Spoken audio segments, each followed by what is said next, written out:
और अब खबर यूपी के लखनऊ से, जहां सोशल मीडिया इन्फ्लुएंसर मानसी की संदिग्ध परिस्थितियों में मौत ने सभी को झकझोर कर रख दिया। मानसी का शव घर के अंदर फांसी के फंदे से लटका मिला। मामले ने इलाके में सनसनी फैला दी। मानसी की शादी 9 दिसंबर 2024 को सोशल मीडिया इन्फ्लुएंसर सागर राजपूत से हुई थी। सागर के इंस्टाग्राम पर लाखों फॉलोअर्स हैं, जबकि मानसी भी सोशल मीडिया पर एक्टिव है। लड़की के घर वालों का आरोप है कि शादी के बाद से उनकी स्कॉर्पियो की मांग थी, जिसे पूरा नहीं कर पाए तो उन्होंने उनकी लड़की को मार दिया। अब पुलिस पूरे मामले की जाँच कर रही है। जब से लड़की की शादी हुई, उसको दहेज के लिए पीड़ित किया जा रहा था और आए दिन मारकूट किया जा रहा था। कई बार हम लोगों ने समझाने का प्रयास किया, पहले मान जाते, फिर उसके बाद वही हरकत करते। मानसी मौत मामले में पुलिस ने पति समेत कुल 6 लोगों के खिलाफ मुकदमा दर्ज किया है। तो वहीं बेटी की मौत के बाद से घर में कोहराम मचा है। परिवार वालों का रो रो कर बुरा हाल है। पुलिस मामले की गहनता से जांच कर रही है। शव को पोस्टमार्टम के लिए भेज दिया गया है। रिपोर्ट के आधार पर आगे की कानूनी कार्रवाई की जाएगी। दीपिका ट्विशा के बाद अब मानसी। सिर्फ शहर बदले हैं। सवाल वही है कि दहेज के लिए बेटियां कब तक बलि चढ़ती रहेंगी।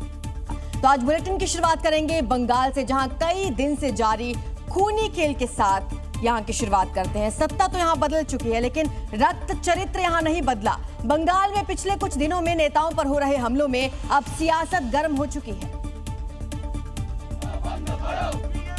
सबसे पहले इन तस्वीरों को देखिए। पहले टीएमसी सांसद और ममता बनर्जी के भतीजे अभिषेक बनर्जी पर अटैक, अगले दिन कल्याण बनर्जी पर हमला और अब टीएमसी सांसद बापी हलदार के पार्टी ऑफिस में तोड़फोड़ और लूटपाट।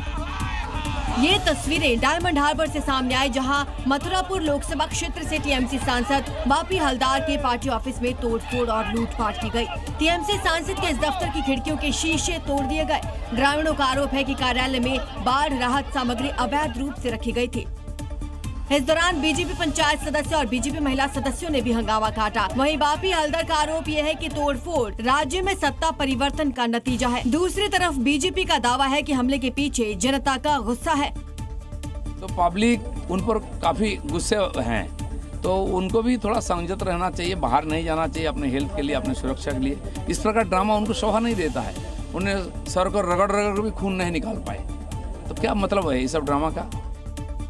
इन आरोप प्रत्यारोप के बीच सच्चाई ये है कि कहीं टीएमसी नेताओं पर हमले हो रहे हैं, कहीं कटमनी मांगने वालों की पिटाई हो रही है। जब से शुभेंदु सरकार सत्ता में आई, बंगाल में बहुत कुछ बदल गया है। तो अभिषेक बनर्जी और कल्याण बनर्जी पर हुए हमलों के बाद टीएमसी ने बीजेपी के शुभेंदु सरकार के खिलाफ महा आंदोलन का ऐलान कर दिया है। पूरे पश्चिम बंगाल में टीएमसी विरोध प्रदर्शन करने जा रही है। इस पूरे आंदोलन का सबसे बड़ा और हाई वोल्टेज ड्रामा 2 जून को कोलकाता के ऐतिहासिक राजनीतिक केंद्र रानी रासमणी रोड पर देखने को मिलेगा। 2 जून को खुद पार्टी सुप्रीमो ममता बनर्जी के नेतृत्व में टीएमसी एक विशाल धरना प्रदर्शन आयोजित करेगी और कोलकाता की सड़क पर बैठकर शुभेंदु सरकार की नीतियों, चुनाव के बाद हो रही हिंसा और टीएमसी नेताओं पर हो रहे हमलों के खिलाफ हुंकार भरेगी। ममता एक बार फिर आंदोलनकारी अवतार में लौट रही है। जब जब ममता बनर्जी बंगाल में राजनीतिक रूप से कमजोर हुए या फिर सत्ता से बेदखल हुए, उन्होंने सड़कों पर धरना देकर ही सत्ता की वापसी का रास्ता तैयार किया है। कल होने वाले राज्यव्यापी प्रदर्शन पर ममता बनर्जी के धरने के दौरान सुरक्षा व्यवस्था बेहद चाक चौबंद रखनी होगी, क्योंकि वर्तमान में सूबे का माहौल बेहद संवेदनशील है। यदि टीएमसी और बीजेपी के कार्यकर्ता सड़कों पर आमने सामने आए तो बंगाल में हिंसा का एक नया और भयानक दौर शुरू हो सकता है।